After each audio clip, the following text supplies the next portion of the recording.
छत्तीसगढ़ के मुख्यमंत्री विष्णुदेव साय ने जगदलपुर में प्रेस वार्ता को संबोधित करते हुए कहा कि आज का दिन केवल बस्तर ही नहीं बल्कि पूरे छत्तीसगढ़ और देश के लिए ऐतिहासिक है।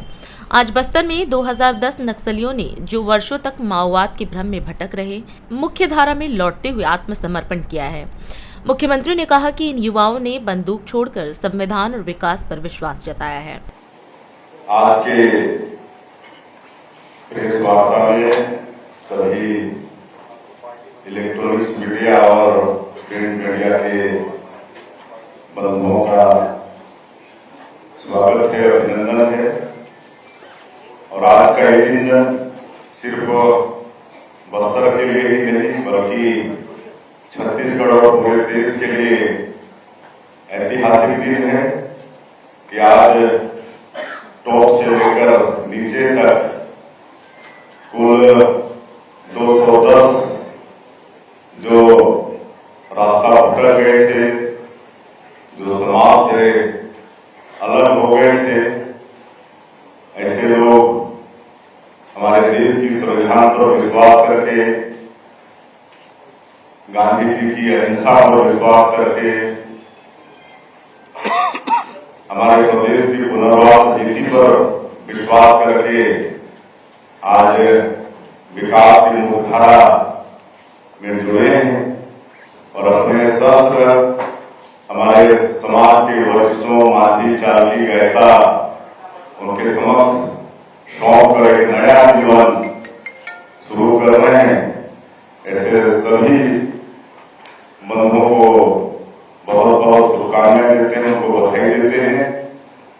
उनसे हम लोग सभी लोग मिलकर भी आए हैं और बड़ा दुख होता था कि इस नक्सलवाद के कारण मरने वाले भी अपने लोग होते थे, मारने वाले लोग भी अपने होते थे। और इसीलिए हम सब लोगों ने प्रारंभ में ही ये निर्णय लिया, हमारे देश के यशस्वी प्रधानमंत्री जी से प्रेरणा लेके, देश के यशस्वी गृह मंत्री जी, हमारे प्रदेश के गृह मंत्री जी, हम लोग इसका समाधान होना चाहिए। और जब ये पता चला शुरुआत में पहले की बैठक में कि ज्यादा नक्सलवाद छत्तीसगढ़ में ही बचा, उस समय 77% नक्सलवाद छत्तीसगढ़ में बचा था, बाकी 23% छत्तीसगढ़ से लगे हुए अन्य प्रदेशों में था। उसी समय से हम लोगों ने निर्णय लिया कि इसका समाधान होना चाहिए और हमारे गृह मंत्री जी कई प्रदेशों में गए, वहां की जो पुनर्वास नीति थी उसका अध्ययन किए और एक अच्छा से अच्छा पुनर्वास नीति हम लोग बनाए और आह्वान भी किए हमारे भाइयों से, भटके हुए भाइयों से कि आप लोग हिंसा का रास्ता छोड़िए। हिंसा से कोई किसी का भला होने वाला नहीं है, संवाद करिए और विकास की मुख्यधारा से जुड़िए। इस शुरू से ही आह्वान था और लगातार हमारी पुनर्वास नीति और आह्वान इस पर विचार करते हुए आत्मसमर्पण हमारे भटके हुए भाई लोग कर रहे थे।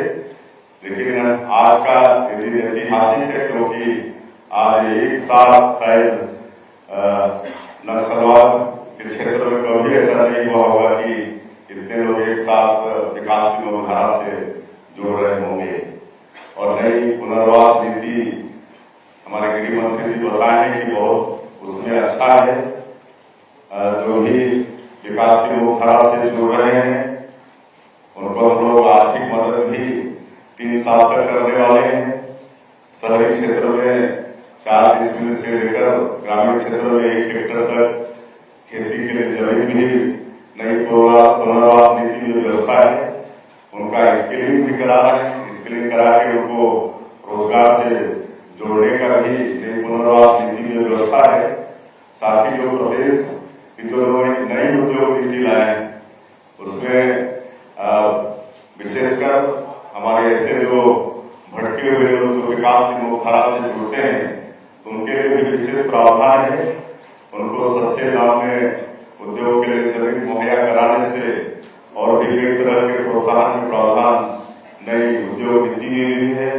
इनके लिए अलग से हम लोग माननीय प्रधानमंत्री जी से, गृह मंत्री जी से निवेदन करके इनको रहने के लिए मकान उपलब्ध कराने की दृष्टि से 15,000 प्रधानमंत्री आवास योजना भी स्वीकृत कराए, जिसमें कई हजार का निर्माण काम चल भी रहा है प्रधानमंत्री आवास के तहत में। तो ये सब नई पुनर्वास नीति में है और ये सब से प्रभावित होके आज इतनी बड़ी संख्या में हमारे भाई बहन लोग विकास की मुख्य धारा से जुड़े हैं। राष्ट्र सर्वप्रथम